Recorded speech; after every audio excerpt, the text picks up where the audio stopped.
Hello, hello, hello, everyone. Jacqueline Kaba-Harrison here. I am a confidence and success coach for African American women that have coaching and or consulting businesses. I help my clients to show up boldly, consistently, and with intention in their businesses, allowing them to not only increase their productivity, but their profitability as well. I am super excited to be a part of this online business summit. I am so excited. So let me go ahead and talk and kind of segue into my topic. My topic is how to build your self-esteem and self-confidence with 7 easily implementable steps.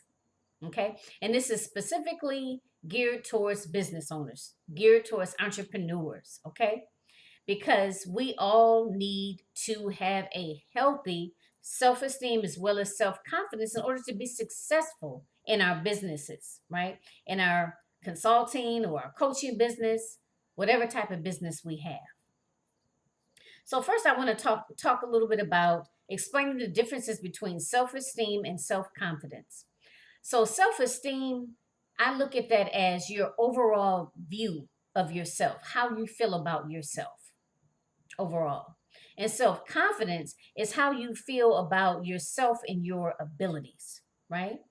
How you feel about yourself and your abilities. So how that translates to business is if you don't have a high self-confidence, then how can you believe or fully believe in your abilities to provide or to assist your client in whatever that transformation is that you are helping them to achieve, right? Helping them through that transformation process. If you don't believe that, if you don't believe that you are fully capable of doing that, then how are you going to sell your product or your services, right? Because if you don't fully believe in it, how can you expect someone else to believe in it? How can you expect someone else to invest in you as a coach or consultant or whatever type of business you have? How can you expect someone to actually invest in you if you don't even fully believe in the transformation that you can assist someone with achieving, right? So that's how that relates to business. So we've talked a little bit about the difference between self-esteem and self-confidence, as well as how that relates to having a or creating as well as maintaining a successful business. Okay, so let's dive in. So first, for those of you that may not be quite sure if you need assistance in this area or if this area of self-esteem and or self-confidence, if that is an area that you need a little work in. Okay. So let me just give you a few examples of how you would know, right? Or the way or what you would do or maybe not do. That would be a pretty good indication that there is work needed in these couple of areas, right? And like I said, in reference to self-esteem and self-confidence. So one, and if you see me glancing down, I'm just checking my notes. I don't want to miss anything. So one would be if you find yourself, now we know that in today's, business, today's world, a lot is online, okay? And you need to have a strong online presence.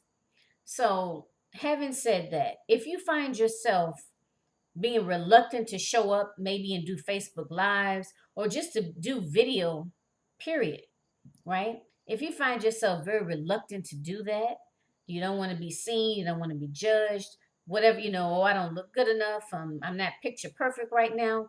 If you find that that happens to you a lot or frequently, then that may be a pretty good indication that there's some work that needs to be done in that area of self-esteem and self-confidence. Okay, so that's one way of recognizing it. If you find yourself reluctant to get in front of the camera or even take a picture, a selfie, okay, so that may be an indication. Another indication would be constantly second guessing yourself, right? Do you second guess yourself all the time? Do you feel that you have to go to this person, and this person, right, to get their opinion on how to handle a particular situation in your business or what you should do or what you shouldn't do, right? If you constantly second guess yourself and feel so indecisive that you can't even make a good solid a good solid decision or feel reluctant, right, in being able to make a good solid decision, then that's another good indication that there is work that needs to be done in reference to building self-esteem and also building self-confidence. Another way is if you find yourself constantly comparing yourself to other entrepreneurs or to other people in general, right? Now, let's go back to the online world. Now, of course, people post all the time, right? And I'm pretty sure that there's different people you follow that are in the, have the same type of business that you have, or maybe a similar business. Some individuals that you follow that you feel are successful, right? And you would like to be where you think that they are, right? And I say that because a lot of times we don't really know where people are. So, but if you find yourself constantly comparing yourself to others, that's a pretty good indication that there's work in that area that needs to be done. Because it's one thing to, see another entrepreneur and, just to kind of, like them, follow them, like some of the things that they do, so on and so forth. But if you constantly find yourself comparing yourself to other entrepreneurs or just other people in general, then that's an indication. To me, that's a red flag, right? Like I said, we all do it from time to time. But if you find yourself comparing yourself to others, and as a result of that comparing, right, you begin to second guess yourself. You begin to have a lot of self doubt. Maybe you feel that imposter syndrome. Maybe you feel like your ideas aren't good enough, or that you don't have what it takes. You're not smart enough. You're not pretty enough. You're not thin enough. Whatever the case is, right? You comparing yourself to others. That's an indication, or like I said, a red flag that there is some work that needs to be done in that area. Okay. So far we have being reluctant to do Facebook lives or just get on camera or photos, taking pictures. Then we have second guessing yourself, and then we have comparing yourself to others. Okay, so let's move forward. Another way would be if you feel like when you speak, you have to speak with authority. Okay, you have to speak with authority. You have to speak as the expert you are in your area, right? Because there's a reason that you decided to do that business. There's a passion, there's a purpose behind it, there's a why behind it. And you have to stand in that truth. And if you find yourself feeling uncomfortable about standing in that truth, you feel things like, well, maybe I don't have anything to say, or no one's listening, or no one's gonna listen. Who wants to hear anything I have to say? Or you're talking and you're talking as an amateur, like you're not really quite sure about how you can help someone or if you can help someone, right? Or you doubt whether you have the skills or the abilities to help someone through that transformation, then that is going to show up because you're not going to speak as the expert that you are, right? You're going to come across as an amateur or as someone that's kind of second guessing themselves. So if you find yourself doing that, that's also a pretty good indication that there is some work that needs to be done in reference to increasing your self esteem as well as your self confidence. Also, procrastination. And I'll wrap procrastination and perfectionism. I'll talk about both of them at the same time. Now, I say that because a lot of times when we procrastinate, there's a reason behind that procrastination. A lot of times it's fear, right? Fear of failure, fear of being rejected. Let's say those two things, those are huge. Fear of failure and fear of being rejected. A lot of times those are like the basis or what's behind that procrastination. So if you find yourself procrastinating, right? And you take it a little bit further and you realize that this fear is behind that procrastination, then that's another red flag as to, okay, there's some work that needs to be done in that area of increasing your self-esteem and or your self-confidence. Okay, because procrastination, we could sit up here and procrastinate all day long. Oh, I'm not going to put my service out there because I don't have this really flashy professional website. Right? A lot of people get hung up on that. Or I can't do a live because I don't have a studio. Right? I don't have all of this professional equipment. My camera's not that great, my lighting's not that great, so on and so forth, right? We can go on and on and on with something not being perfect or us waiting for the perfect time to do something, to launch a program, or even to start that business, right? We waiting on the perfect time, right? And the thing of it is, you just have to take action. You just have to do it, right? The perfect time is when you decide to start. That's the perfect time. So if you find yourself constantly, oh, I don't have this, I don't have that, I can't start because of this, oh, look at what this person has, I need to get what they have in order to start, so on and so forth. All of that trying to seek perfectionism, and you procrastinating, which is, not doing what you have to do, not showing up consistently, right? So if those types of things are happening, really take a look at that. And let me go back and say this. Now, how you figure this out, some people might say, and that's why I'm going through these examples, because some people might say, oh no, I don't have low self-confidence, but when you start talking to them more and you mention these different things about how it shows up, how it manifests itself, and they're like, oh, okay, maybe I do. And it's nothing to be ashamed about, it's nothing to be embarrassed about, but it's very common, right, for people to have some sort of um, doubt, if you will, when they're embarking on a new journey. And if this is your first time opening up your own business, then there's bound to be some sort of apprehension about it, some anxieties about it, right? But the thing of it is, you have to be mindful of that and aware of it. Because when you are mindful of it and you are aware of it, that is the first start to addressing it, to effectively addressing it, right? And that is to say that it may not creep up again, but you'll be ready. You'll be ready to effectively address it so that it does not what? Cause you to procrastinate, cause you to be inconsistent, basically cause you not to show up and give up, right? The last stage, to give up. And we don't want that. We want to put things in place, right, to effectively address these types of behaviors, this type of negative self-talk, this self-sabotaging behaviors. We want to put things in place to effectively address it so they do not hinder your growth in your personal and your professional development. So I wrap both of those together, the procrastination and the perfectionism. So also, I talked about this a little bit before in reference to comparing yourself, but this is still, I like to do it as a standalone as well. That failure, fear of failure. A lot of us become immobilized because we fear failing. We fear being rejected, right? We fear how people are going to respond or not respond to us. We have a fear of the unknown. We have a fear of being successful, a fear of something being a flop, right? All fear, all fear based, right? Fear of failure.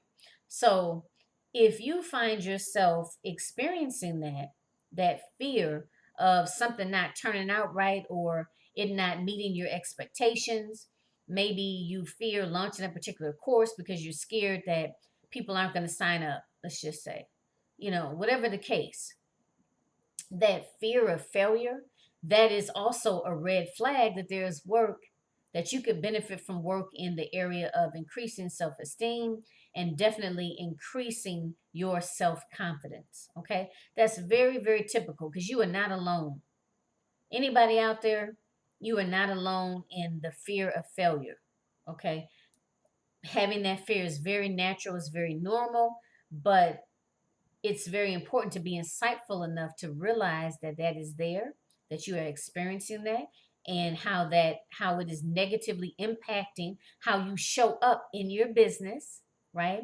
And once you are aware of it, then you can begin to put strategies in place to be able to effectively deal with it, right? So that it does not hinder your growth personally and professionally. So also,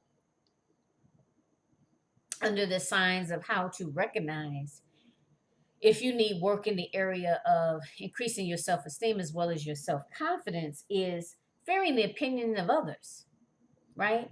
You know, and the thing of it is, a lot of us don't want to admit it, but like when we go live or when we put a video out there or a different program out there, put it out there to the public, we have a fear of what are other people going to think, I think a really, really big fear is people going to say, oh my God, oh, she's writing a book. Well, who want to read her book? She don't have nothing to say. Who's going to want to listen to her, right? We fear that. We fear that rejection, right? We fear that people are going to look at us on a live and say, oh, well, her lighting isn't good, or oh, her hair isn't fixed properly, or why does she wear that, right? And those just for some reason, those are just the first things that popped out in my head. But that fearing what other people are going to say, right? And some of us live our whole lives based on the opinions of others or what other people are going to say about what we do and what we don't do.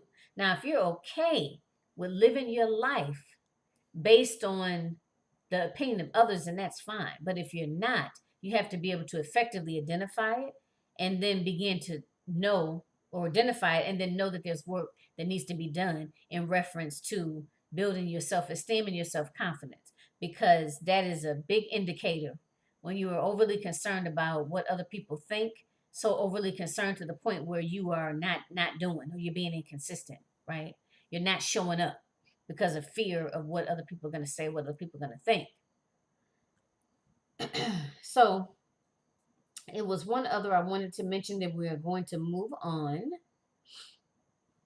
The other one is, and I just kind of left this for last, is underpricing your services, right? Like I said, whatever type of business you have, underpricing, that is a very big indicator that you don't highly value the transformation you provide or the services that you provide, right?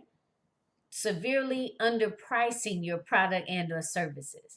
That's a big indicator of, or in big red flag to let you know that there's work that needs to be done in that self-esteem, self-confidence area. So I listed all of those because, like I said, some of you may be saying to yourself, okay, so now I understand the difference between self-esteem and self-confidence. And how does that relate to my business? And how do I don't think I deal with that, or I don't think this pertains to me. So that's why I want to give specific examples. So you could have an understanding of what that looks like in business and how that manifests itself. So next we're going to move into the effective ways to increase your self-esteem and your self-confidence for entrepreneurs. Okay? I'm going to give you 7 ways to effectively increase your self-esteem and your self-confidence for entrepreneurs. So the first one is, I want you to recall instances in the past where something that you achieved that you doubted yourself on, and you were really nervous about it. You didn't think you were going to be able to pull it off. Maybe you didn't think you had the appropriate skills. You didn't think you had enough help. You didn't have enough money. You didn't have enough determination. Whatever the case is, whatever that is, I want you to sit and think about it. Take some time to think about it in your quiet time and jot a few things down. Now, I don't care about if it was last year or if it was 15 years ago. Okay, I want you to jot it down. I don't care how big of an accomplishment it was or how small of an accomplishment it was.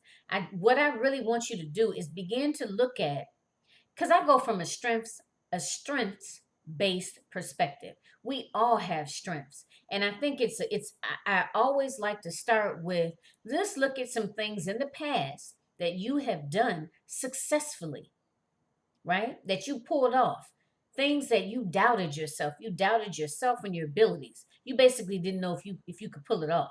I want you to write those things down. Like I said, I don't care about how big they are, how small they are. All that really needs to be present, or what I really want to get you to think about, is different times in your past that you doubted yourself and you pulled it off. You made it happen. Okay? You doubted yourself and you made it happen. You came through. So I want you to take the time to sit and to think about those. Like I said, they can be big or small. Okay? So make a list. And I'll just share something with you from my point of view. For me, that was I can't even say it, a statistics class. Statistics class, right? I had to do 2 statistics classes in was it graduate? No, it was, yeah, graduate. And I was so fearful of this statistics, y'all. Because, me, math has not always been my best friend. Okay. And when they told me I had to take those classes, I was like, oh my God, I don't know how I'm gonna do this. How am I gonna pass these classes?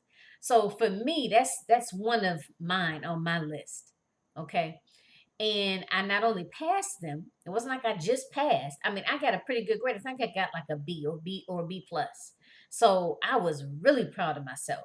So that's what I want you to do. Dig deep and really think about those instances and those times. Okay? Because it's very important because you can see that you were able to do it with that hard work and determination, right? Because it was a lot of work. That statistics, y'all, was a lot of work. Okay. The second one is I want you to begin to limit self sabotaging behaviors. And what I mean by that is, for example, um, let's say lack of sleep. Now, most people need at least what, between 6 or 8 hours of sleep in order to be able to function properly or to function in an efficient, effective manner. Okay. So, a self sabotaging behavior, for example, could be you only getting 3 hours of sleep. Okay. Now, you get that 3 hours of sleep, that next day, you may have a tendency to be more irritable and you're not going to be on top of your game. That's just the bottom line. Unless you one of the small few that operate well on 3 hours of sleep. Okay? So that's a self-sabotaging behavior. And for some reason, that's just like the first thing that came to my mind. But if you know that you don't operate well on a few hours of sleep, stop doing that.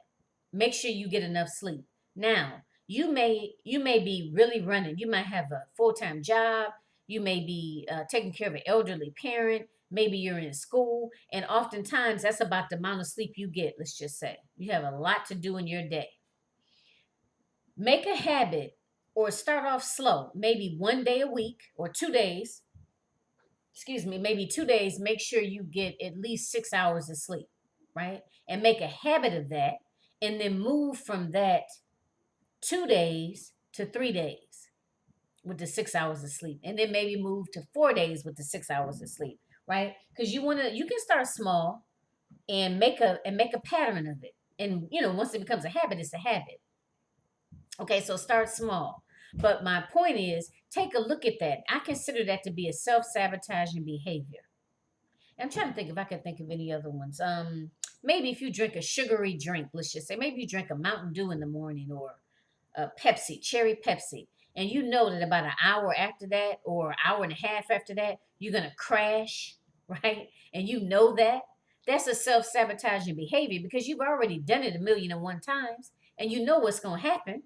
You know you're gonna go up, you'll be buzzing around, and then you're gonna poop, right? Then you're gonna crash, and you know that, and that is not going to help you have a productive day, right? So that is a self-sabotage, or that can be considered a self-sabotaging behavior because you know what that is going to produce. Having that sugary buzz and go up and then crash, right? So that can be considered self-sabotaging behavior. So those are the types of things. It's different for everybody, of course. Those are the types of things that I want you to actually take a look at and begin to really be real with yourself about what those self-sabotaging behaviors are. And we all have them. And like I said, you don't have to stop them all at one time.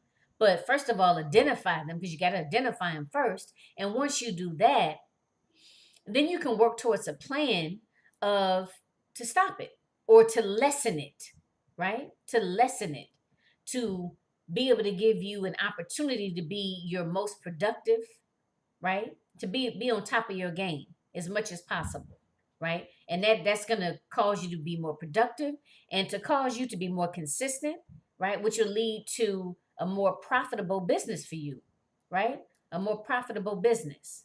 So begin to take a look at those self-sabotaging behaviors. Be insightful enough to know what they are, write them down, and then begin to eradicate them or eliminate them or, to at least lessen them. Okay. Then I would say reevaluate your relationships. I can't stress how important this is. Okay. When we're talking about relationships. Now, what I mean by that is business relationships and personal relationships. Now, we have friends and family that are supportive, that are in our corner. And then we have friends and family that are not in our corner, right? That are not encouraging, that are not supportive, that are the, what they say, the naysayers. They always got a what if this, what if that, or that ain't gonna work, right? So you have to be very careful about who you surround yourself with. You have to be very careful about who you surround yourself with. So again, having said that, you have to be insightful. Now, sometimes you have people in your life, let's say family and lifelong friends, that may be in that inner circle, meaning that you communicate with them the most, they are the closest to you, right? Some of those individuals may not need to be in that inner circle. Okay. And sometimes people are just in our inner circle just because we've known them, since we were 12, or it's a family member, it's a mother, it's a father, a sister, brother, aunt, uncle, right? And because we're family, we are in each other's lives. And that's fine. However, I want you to be strategic with it.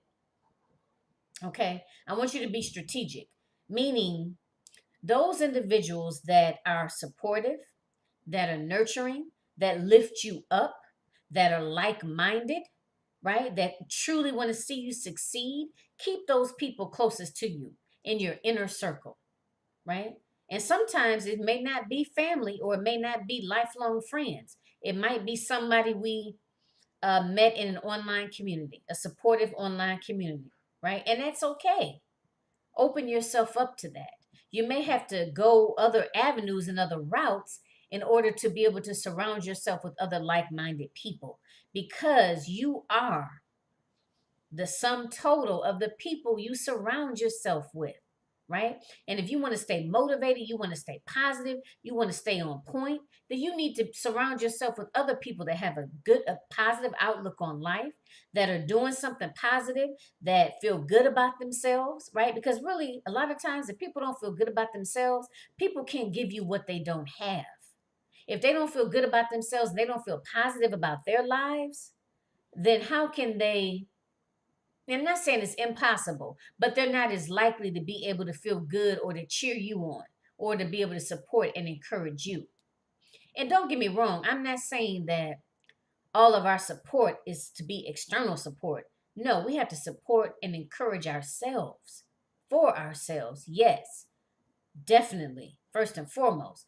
But it helps tremendously when you are surrounded with other individuals that are going to support and encourage you, or other like minded women, or other like minded women or men that are entrepreneurs, right? That have a positive outlook on life, that are living out their goals, that are living out their walking in their purpose, right? You have to pay close attention to who you surround yourself with. So that is actually what the third tip for increasing your self-esteem. Trust me, when you change the people you hang around or recategorize, if you will, it can make a world of a difference. So that inner circle are those family and or friends or associates that are like-minded, that are positive, supportive, and encouraging, right? Then you may have another level of people that maybe, that are family, people you've been knowing for years, right? But maybe they are the ones that are, oh, well, I don't know if that's going to work. Or are you sure you want to do that? That kind of talk, the naysayers, right? Not that you might not totally eliminate them out of your life, right?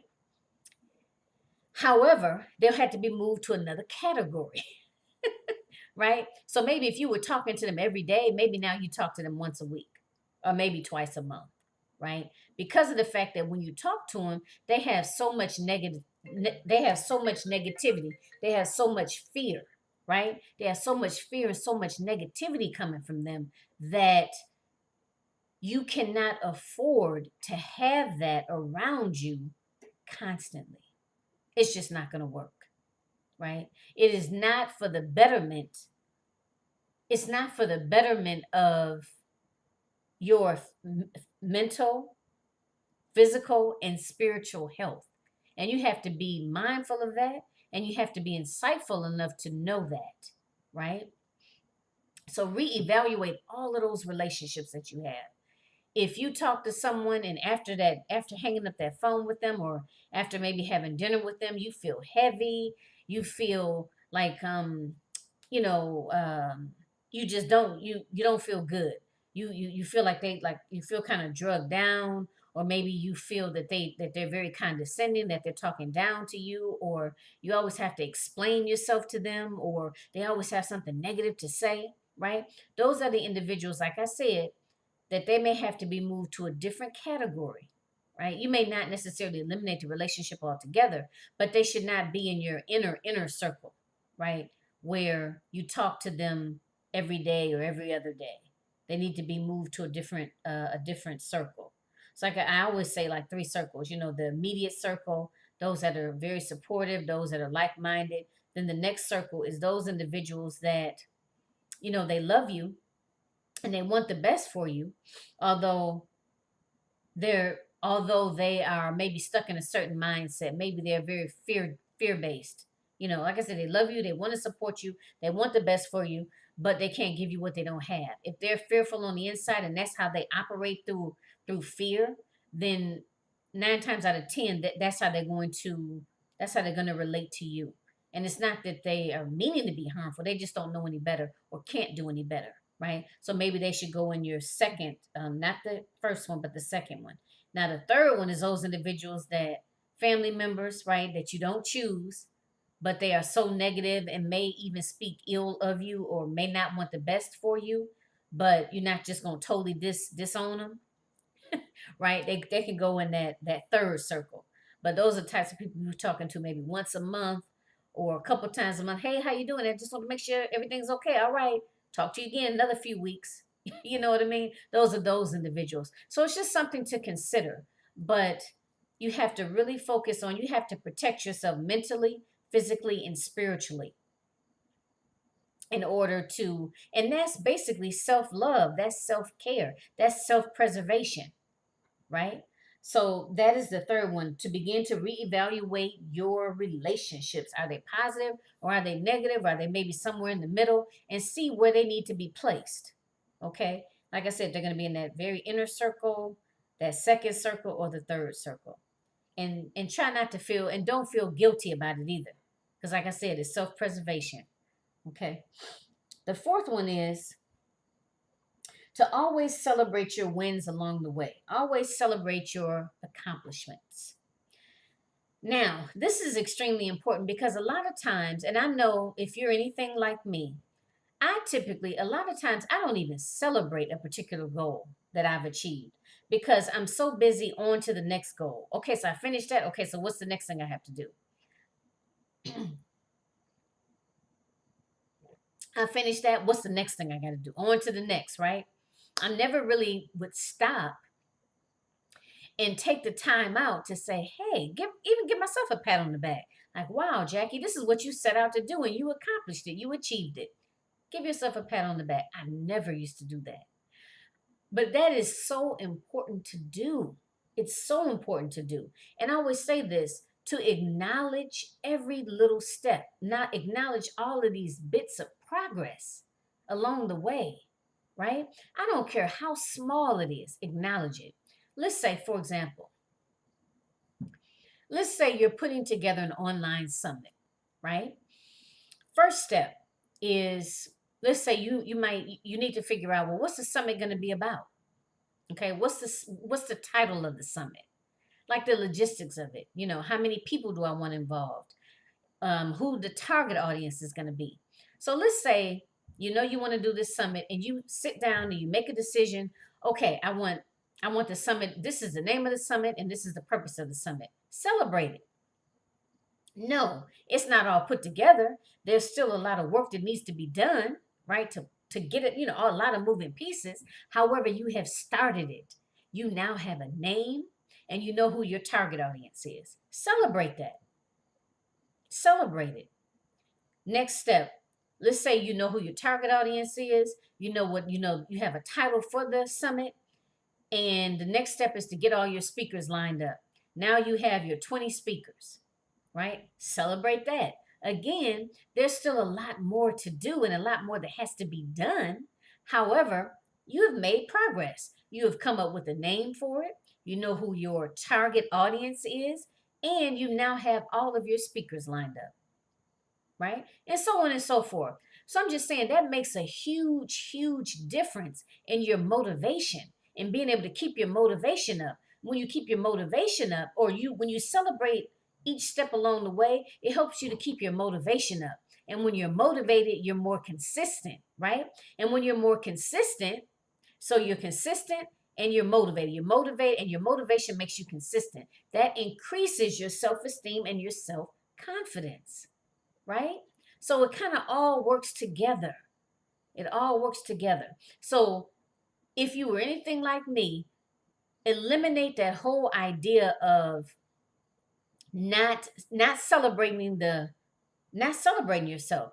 Take the time when you finish a project, take the time to sit and do whatever you do, whether it's to you reward yourself by going to get a massage, or maybe you sit down and watch your favorite Netflix movie, just whatever. I sit in the dark for an hour. I don't know, whatever you do, right? Take the time to celebrate yourself and to give yourself a pat on the back for all of your hard work. So that's one. That's that one component of that. And the second component of it is celebrate along the way. There were a lot of monuments you had to hit. Let's say if it's 50 steps from here, from the start of whatever the goal is to the end of the goal, right? You get to that 50th step. Of course, I want you to celebrate that. And I mean, really celebrate it. Acknowledge how far you came, acknowledge all the sweat, tears, and labor that went into that. But in that 50 steps, you take 2 steps. I want you to celebrate it. You take 5 steps, you do the happy dance, right? That's what I want you to do. And that will help keep you motivated. It'll help you keep you consistent, and it will help increase your self confidence, right? That'll help increase your self confidence. So, really be mindful of that. Okay, so that is the fourth one. Always celebrate your wins along the way, and just celebrate your wins in general. Number 5 is to make a habit of going outside of your comfort zone. Now, I know you hear coaches and everybody talk about that, right? Going outside of your comfort zone. And yes, me too, I am a firm believer that going outside of your comfort zone is when growth begins. Outside of that comfort zone. I always say, you can't expect anything different if you're not going to do anything different, right? How can you expect something to change or something to happen and you don't do anything different? If you want something different, you have to do something different. Go outside of your comfort zone. Now, there's a lot to be said about that, going outside of your comfort zone. So, as a business owner, we are constantly, or we should be open and receptive to constantly doing different things, right? Different ideas, different things that we're testing out. Okay. So yes, maybe you've come across something and it works for you. It's working, it's good, so on and so forth. Yes, keep doing it, of course. However, always be open to doing something different. Always be open to going outside of your comfort zone. How you never know the type of response that you'll get from doing something different. You may find out that you like doing something, you might find out that you like doing a particular something, right? That you had no idea that you were going to enjoy doing.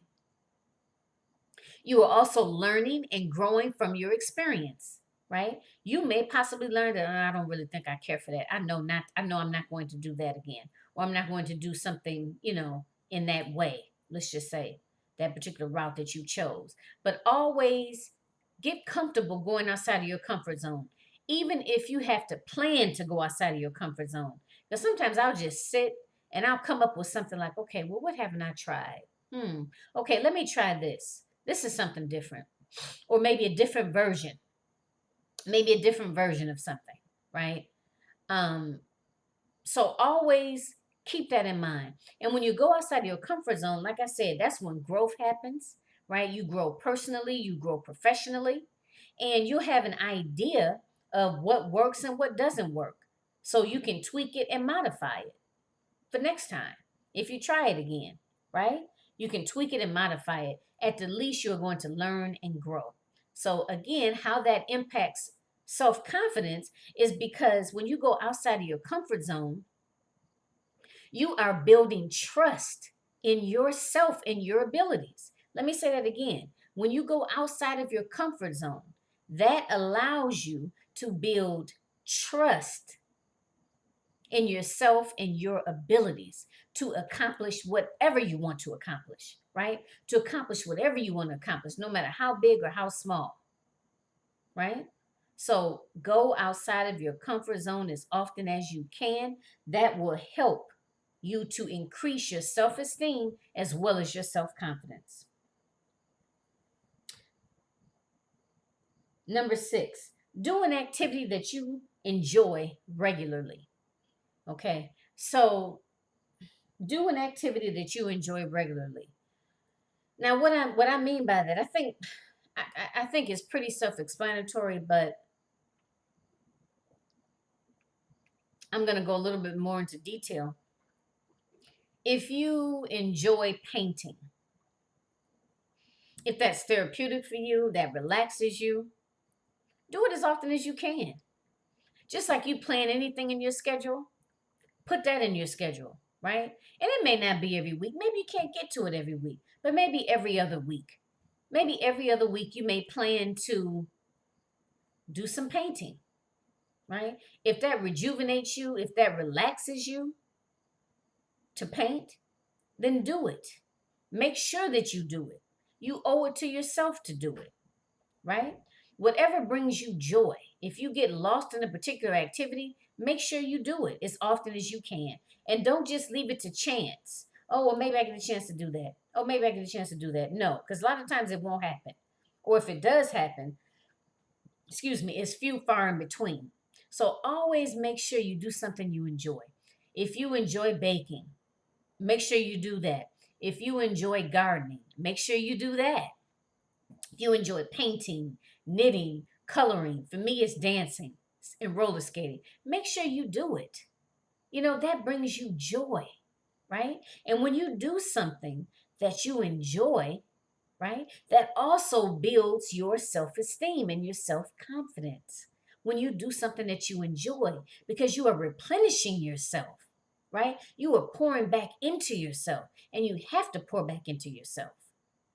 So, whatever that activity is that you enjoy doing, even if it's not an activity per se, maybe you like to just go, just sit in a room, I don't know, and maybe read a book, or maybe just have a I'm drawing a blank, like aromatherapy. That's what I'm thinking of. Maybe just have a vanilla candle lit and the lights are kind of dim, and you just kind of just sitting relaxing in the room all to yourself, to your thoughts, right? That replenishes you. That's something that you enjoy doing.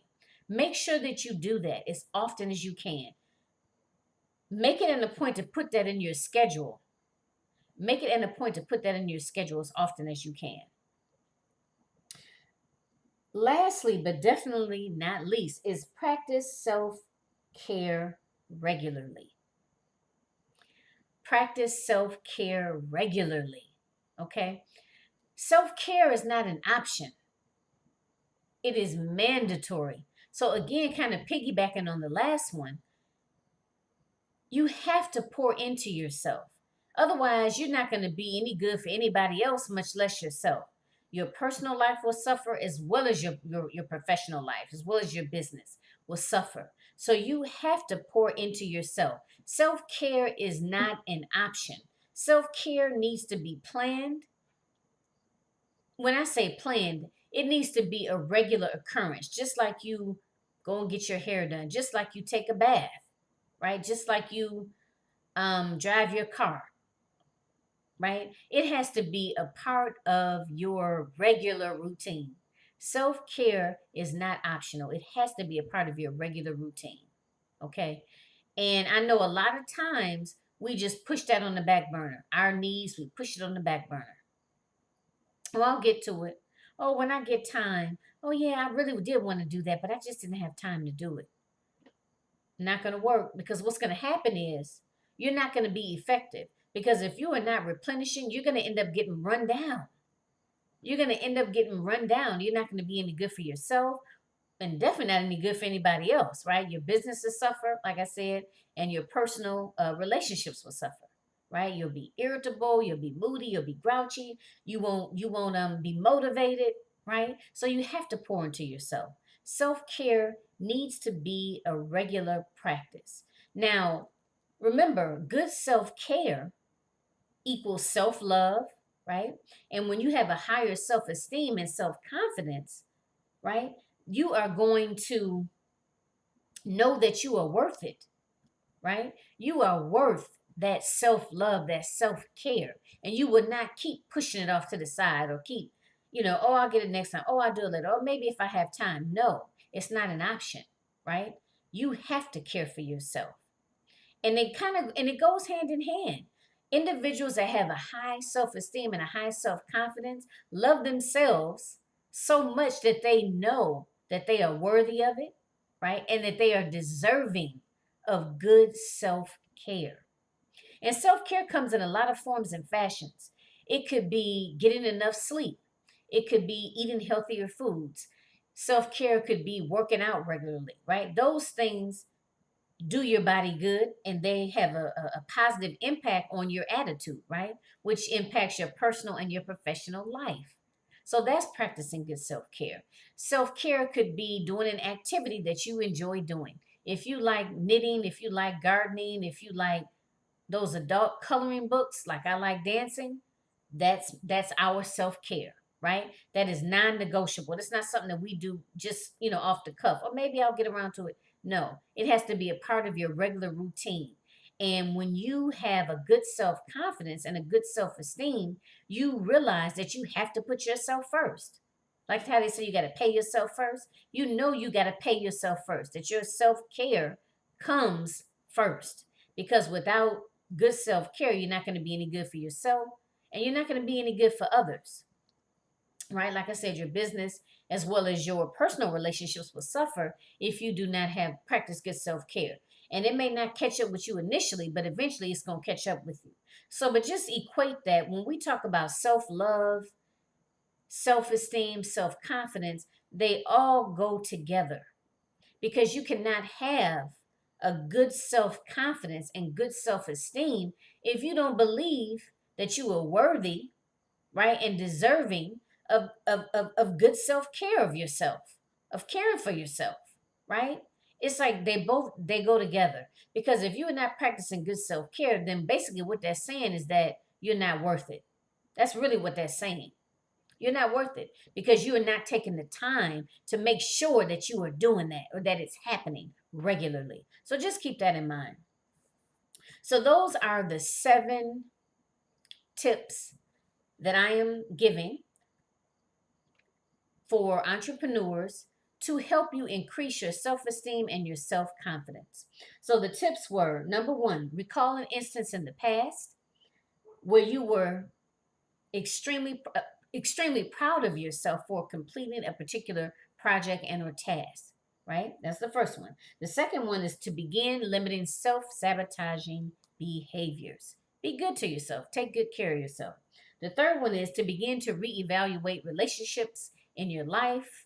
Call them for what they are. If they're negative, if they're positive, if they're like, and just reevaluating them and putting people into different categories, right?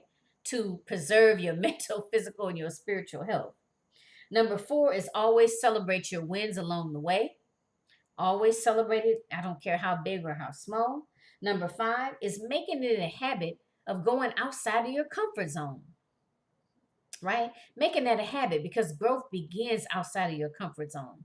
When you go outside of your comfort zone, that builds trust in yourself and your abilities, right? And that's what self-esteem and self-confidence is. Well, that's what the self-confidence is. It's trust in your abilities to be able to manifest whatever it is you want to manifest, right? When there's no doubt that you can achieve whatever you set your mind to. Now that's a good, healthy self-confidence. Number 6 was do an activity that you enjoy doing regularly, that you enjoy doing. Like I said, if you like gardening, roller skating, coloring, those adult coloring books, whatever that activity is. Make sure that you do it regularly. You are worth it and you deserve it. The last one, number 7, is to practice self care regularly.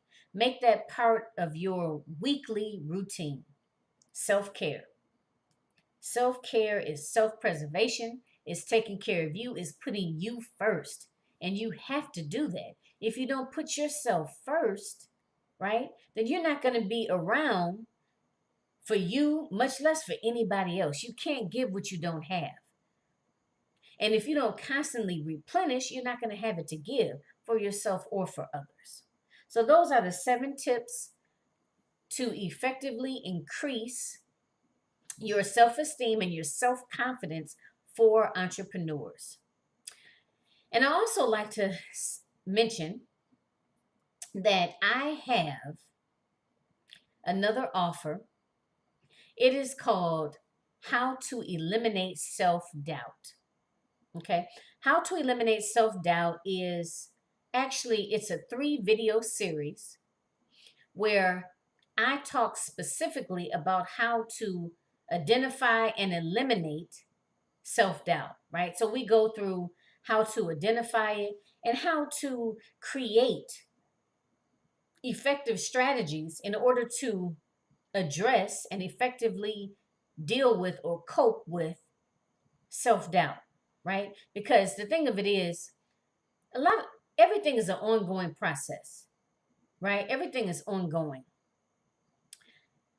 Very, very rarely do we have something that comes up that we just deal with it and it never ever surfaces again, right? That's a little unrealistic. So that's why I always go with the approach of coming up with effective strategies to actually efficiently or effectively deal with self doubt or to eliminate the self doubt, right? So, what we do, or what I do in that 3-part video series, is to help you not only identify it, but to come up with either to identify it, if you're able to eliminate it, come up with strategies to eliminate it, and or thirdly, if we're not able to eliminate it altogether, to be able to come up with effective strategies to deal with it when it rears its ugly head again, right? Because remember, if we're constantly going outside of our comfort zone, we are doing different things, we're coming into contact with different types of people, and different things are happening in our personal lives that impact our professional life or impact our business, right? And there are triggers. There may be something that may trigger some self-doubt in you, right? There may be a whole new situation that may come up that may trigger that self-doubt to rear its ugly head. And then you have all of this negative self talk going on in your head, um, around, causing you to doubt yourself. So, like I said, what I do in the 3-part video series is I talk about effective strategies to identify and to address that self doubt, to address those different, all of the negative thought processes that lead us to experiencing self doubt. Now, here's the situation.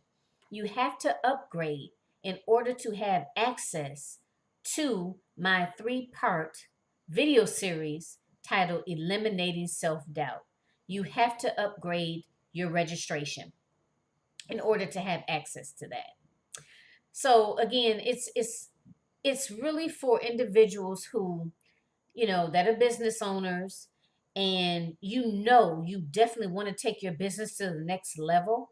However, you're insightful enough to know what areas you need work on, and you know that you are having issues around that whole area of doubting yourself, right? Which is really fear based, right? So if you know that this is a big barrier for you and that is preventing you from moving forward, preventing you from being consistent in your business, right?